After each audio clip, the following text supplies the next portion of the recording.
बिस्मिल्लाहिर्रहमानिर्रहीम वला यग़्तब बादुकुम बादा अयुहिब्बु अहदुकुम अन यअकुला लहमा अखीहि मैतन फकरिहतुमूह।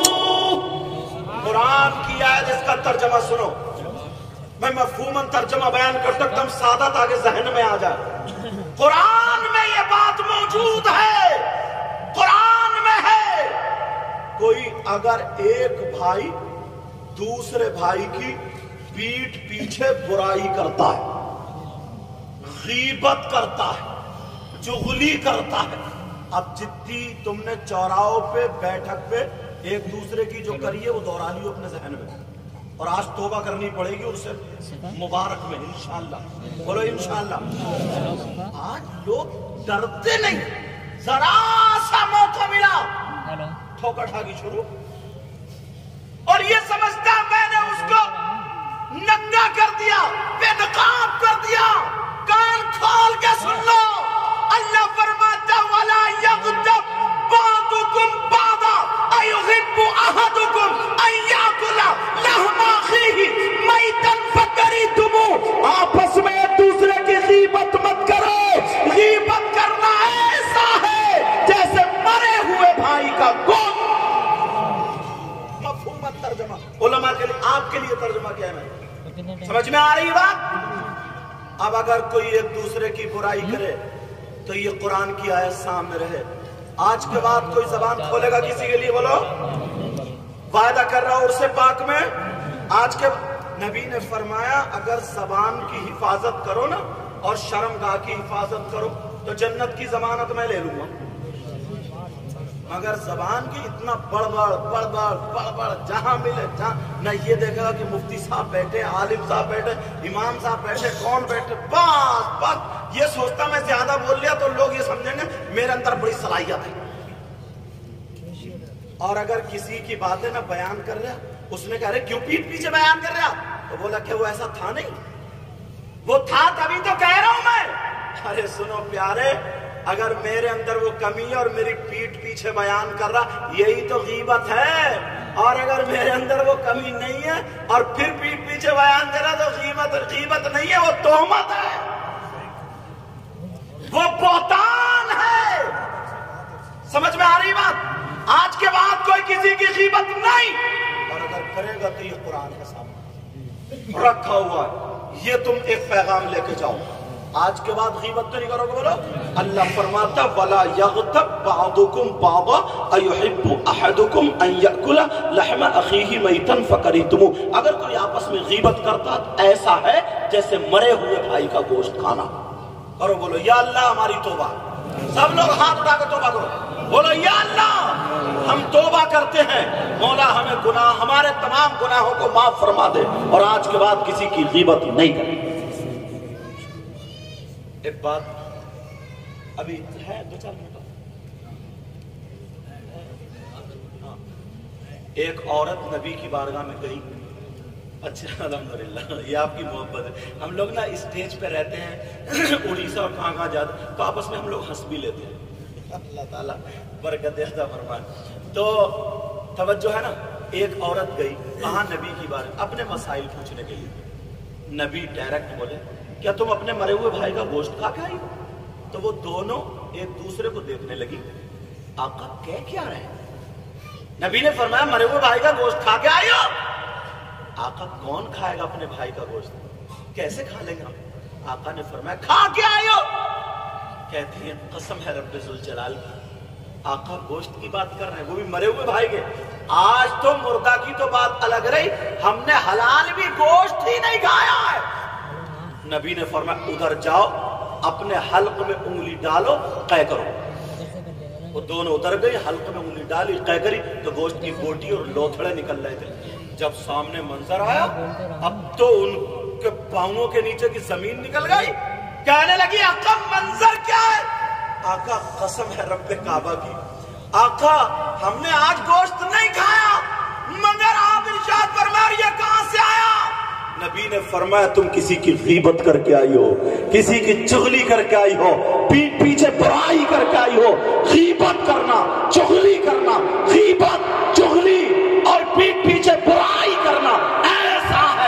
जैसे मरे हुए भाई का गोश्त। गीबत नहीं होगी ना इंशाअल्लाह, बोलो गीबत नहीं होगी ना। अगर उर्से पाक में ना ये तुम एक इस गुनाह से तौबा करके चले गए, उनकी रूह को कितना कितना खुश होगी उनकी रूह। और ये उलमा, अल्लाह इनके इल्म व अमल में बरकत अता फरमाए। अब दूसरी बात उठाता हूं, इजाजत है जी। ये बात भी थोड़ी घुमा के लाऊंगा, थोड़ी करनी लगेगी मगर बर्दाश्त कर लियो, रिजल्ट अच्छा होगा, रिजल्ट अच्छा होगा। देखो तुमने कोई बेटा ऐसा देखा, आज जिस चीज में ज्यादा लोग हैं उसको उठा रहा हूं मैं, ऐसे नहीं जो तकरीर करता हूं तरतीब से नहीं, और तकरीर इन लोगों के सामने, इन लोगों के सामने तो मेरी खुद की इस्लाह हो रही है, खुद की इस्लाह, और फिर इन लोगों की दुआएं रहेंगी तो फिर मेरी बैटरी चार्ज होगी, फिर इंशाल्लाह हिंदुस्तान में चलूंगा। और ये सही बता रहा हूँ, ये इन्हीं का करम है। रात मगरिब की नमाज मैंने स्वार में पढ़ी, वहां से फिर मैं कलियर शरीफ गया, मौलाना नूरुद्दीन साहब मौजूद है, वहां पहुंचा कलियर शरीफ, वहां से फिर आया और यहाँ हाजिर हो। अल्हम्दुलिल्लाह, ये बुजुर्गों का फैसान होता है। सुनो, कोई बेटा ऐसा देखा जो अपनी माँ पे गलत नजर रखता हो, और अगर हो तो कितना बुरा होगा, कितना गलत होगा। कौन ऐसा बेटा होगा, कौन ऐसा नालायक होगा जो अपनी माँ के साथ मुंह काला करे। अब तो मेरा इशारा पूरा समझ जाओगे ना, आप कहोगे कैसा, कुछ लोग हैं ऐसे। इस पे मैं हदीस लगाऊंगा अगर इजाजत हो, और फिर देखना, मुझे पता नहीं तुम्हारे करतूत क्या है, आपको पता नहीं मेरे करतूत क्या है, सब आज तौबा करेंगे। समझ में आ रही बात? कौन ऐसा बेटा होगा जो अपनी माँ पे गलत नजर रखे? अल्लाह, कहां जाएगा वो, समाज में कैसे जिएगा?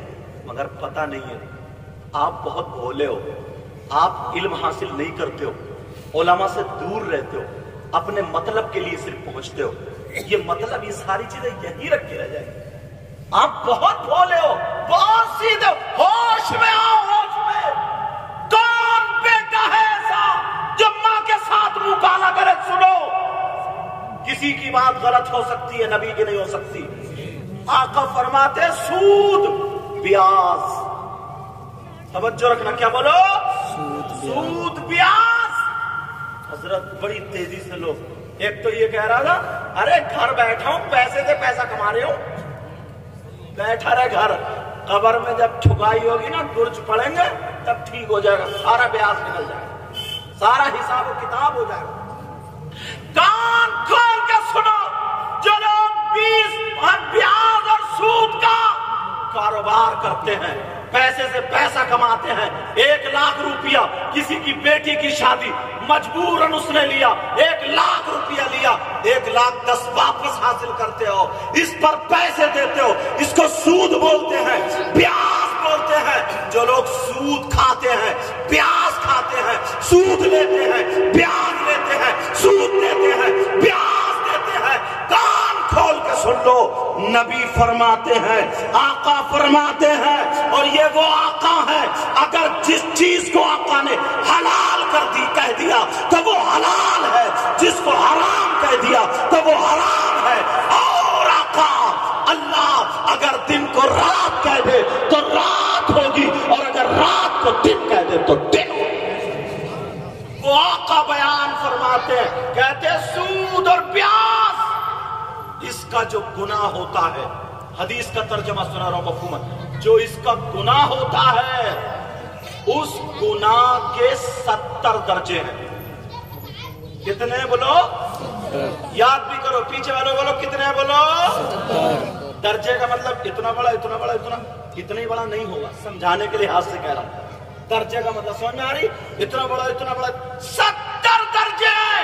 सूद और ब्याज का जो गुनाह है उसके कितने हिस्से हैं बोलो? और एक हदीस में 73 का भी जिक्र आया था। किसका है बोलो? 73 का भी जिक्र आया है। चलो मैं 70 वाली ही ले लूं, मगर दोनों आपके सामने रखती हूं। आका फरमाते हैं सूद का जो गुनाह है, ब्याज का जो गुनाह है, उस गुनाह के 70 दर्जे हैं, 73 दर्जे हैं। अल्लाह, आका कहते हैं उन 70 दर्जों में से सबसे छोटा वाला दर्जा जो है, और बड़े बड़े अलग है, आका फरमाते हैं उन 70 दर्जों में से छोटा वाला दर्जा जो है उसका गुनाह और पाप ऐसा है जैसे बेटे का मां के साथ जिना करना। अल्लाह अल्लाह अल्लाह। और एक रिवायत में तो 36 का भी जिक्र आया। मैं तो बहुत हल्का करके बोल रहा हूं, मगर इसको हल्का जान रहे कैसा होगा वो। दीन से दूर है हम लोग, शरीयत मुस्तफा से दूर है हम लोग, असली तालीम हमने छोड़ रखी। इन उलमा की सोबत में बैठा करो, इन उलमा के पास आया करो, इनकी सोबत में रहा करो। कैसा वो होगा जो एक लुकमा खा ले, और एक कब तक खाएगा? मत खा कौरमा रोटी, दाल से खा ले, चटनी से खा ले, मगर कोई ये नहीं कहेगा हराम का खाया, दुनिया कहेगी हलाल का खाया। मत खा तू रोजाना मुर्गे, खाली सूखी मिर्च खा ले, प्याज खा ले, पानी से खा ले, नमक से खा ले। बुजुर्गों का तरीका था ये। मगर अपनी कमाई पे, अपने रिस्क पे तवज्जो रखना, अपने रिस्क पर तवज्जो रखना। गौर करना मेरी इन बातों पर। अरे कौन है ऐसा जो ये बर्दाश्त करेगा? और आका का फरमान गलत नहीं हो सकता। उन 70 दर्जों में से सबसे छोटा वाला दर्जा जो है उसका गुनाह, उसका पाप ऐसा है जैसे बेटे का मां के साथ मुकाला। अब जब भी अगर लुकमा हराम का आए, जब भी लुकमा हराम का आए, तो ये उर्से पाक, उर्से मुबारक, उर्से अल्लामा मुबारक रहमतुल्लाह ताला अलैह आपको याद आ जाना चाहिए। और ये तौबा का तुम्हारे लिए सबब बने। बोलो तौबा करते हो अपनी? मैं कहता नहीं कि तुम सूदी हो, मगर तौबा करोगे, हो सकता कोई ऐसा हो तुम्हारे साथ में उसकी भी तौबा होगी, मेरी भी तौबा होगी, पता नहीं किसकी कबूल हो जाए। दूसरी बात हुई तौबा करो, पहले तीसरी तब पढ़ाओ। तौबा करो, बोलो या अल्लाह हम अपने गुनाहों से तौबा करते हैं, मौला हमारे गुनाहों को माफ फरमा दे। ऐ अल्लाह आज के बाद सूद का कारोबार नहीं करेंगे और तमाम गुनाहों से बचते रहेंगे।